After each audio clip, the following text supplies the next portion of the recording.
Nicola Sturgeon is refusing to give up on her dream for a second referendum on Scottish independence by insisting, "I've got democracy on my side." Despite several opinion polls showing support for a split from the UK has fallen away, the SNP won a fourth term in power during the Scottish elections in May and soon formed an alliance with the Scottish Greens to command a pro-independence majority in Holyrood. Nicola Sturgeon is insisting a referendum could still be held in 2023, COVID permitting, as promised in the SNP's manifesto. But Scotland's First Minister faces huge resistance from Boris Johnson and his UK government, with the Prime Minister refusing to transfer the relevant powers to Holyrood, potentially setting up an explosive court battle over the issue. Recent opinion polls have suggested support for independence has plunged from the sustain lead recorded just last year, although a panel-based survey from September found more than 60% of those aged 16 to 34 would vote to leave the UK when undecideds are excluded.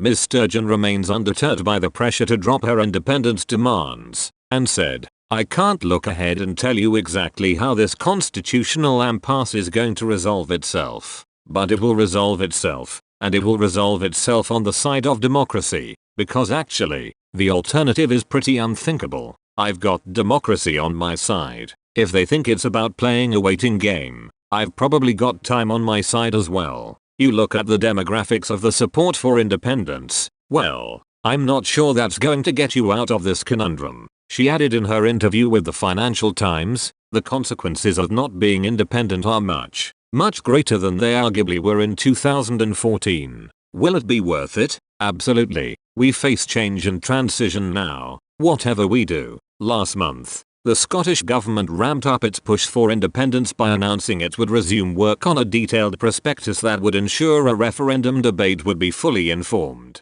Critics of independence have warned the huge costs and complexities of leaving the UK would play a significant role in any referendum, but Ms. Sturgeon is trying to counter the arguments by highlighting what she claims are higher costs from Brexit. She said, "We've just had freedom of movement taken away from us. Immigration rules are tighter, so our ability to bring people into the country is severely constrained, and that is going to be an absolute stranglehold on the ability of the Scottish economy to grow." The SNP leader admitted to frustration at a reluctance from some within her own party to say when legislation for a referendum would be put before the Scottish Parliament, insisting uncertainty around the COVID pandemic means it is correct to retain a degree of flexibility. She said, "As we come out of this winter into the spring, with, I hope, a lot more certainty about the COVID situation being a bit more in the rear view mirror, we start to take more concrete decisions around all of this." Ms. Sturgeon also fired a fresh warning at Mr. Johnson,